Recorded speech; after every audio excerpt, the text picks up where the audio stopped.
शक्तीपीठ महामार्गाविरोधात पंढरपुरात शेतकऱ्यांचा एल्गार, भर पावसात काढली भव्य पायी दिंडी। राज्याचे मुख्यमंत्री देवेंद्र फडणवीस यांचा महत्वाकांक्षी प्रकल्प मानला जाणाऱ्या शक्तीपीठ महामार्गाला तीव्र विरोध झालाय।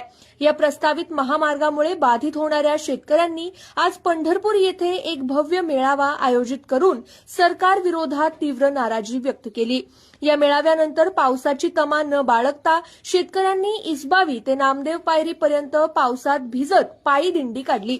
आजच्या या आंदोलनात मोठ्या संख्येने शेतकरी सहभागी झाले होते।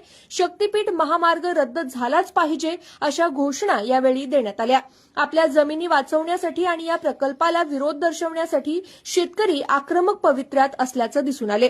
शेतकऱ्यांच्या या लढ्याला पाठिंबा देण्यासाठी महाविकास आघाडीसह विविध राजकीय पक्षांच्या बड्या नेत्यांनी हजेरी लावली। स्वाभिमानी शेतकरी संघटनेचे नेते राजू शेट्टी, राष्ट्रवादी काँग्रेस शरद पवार गटाचे जयंत पाटील, काँग्रेसचे सतेज पाटील व अमित देशमुख, रासपचे महादेव जानकर, शिवसेना उद्धव बाळासाहेब ठाकरे गटाचे कैलास पाटील व शेकापचे अनिकेत देशमुख उपस्थित होते। या मेळाव्यात व दिंडीत सहभागी झालेल्या नेत्यांनी आणि शेतकरी संघटनांच्या प्रतिनिधींनी हा महामार्ग शेतकऱ्यांच्या जमिनी हडप करणारा असून तो रद्द होईपर्यंत लढा सुरूच राहील असा ठाम निर्धार व्यक्त केला।